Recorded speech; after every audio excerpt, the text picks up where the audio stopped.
Maria ha creduto più a Dio che a se stessa o alle sue capacità. Con queste parole il cardinale Mauro Piacenza, penitenziere del Papa, ha invitato a seguire l'esempio della Vergine e della sua fede perfetta. Apparendo per ben 3 volte in questa diocesi, ha proseguito, la Madonna ha riservato ai figli di questa terra una speciale dedizione e ancora oggi garantisce la sua compagnia, la sua protezione e la sua custodia. Guardare Maria, dunque, come fece Santa Elisabetta, cioè con stupore, esultanza e ammirazione. In conclusione, il Cardinal Piacenza ha chiesto di spendere la propria esistenza in Cristo, perché solo Cristo, ha detto, vale e rimane per sempre ed è capace di generare uomini e donne rinnovate dall'amore e dalla verità. E domandiamo di recuperare un'autentica stima per le cose di Dio, per le cose di lassù.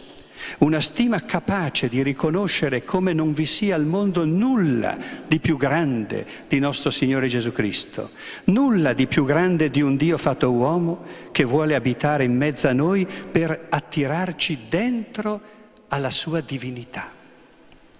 Domandiamo di tornare a credere con Maria all'onnipotenza di Dio e nella fedeltà alle sue promesse, più che nelle nostre povere capacità o valutazioni solo umane, troppo umane e per questo forse a volte anche troppo pessimistiche. Il Cardinal Piacenza e il Vescovo di Chiavari sono stati compagni di seminario ed entrambi quest'anno festeggiano 50 anni di ordinazione. A ricordarlo, ad inizio messa, lo stesso Monsignor Tanasini. Una festa di famiglia, dunque, ha sottolineato, alla quale erano presenti altri compagni di ordinazione.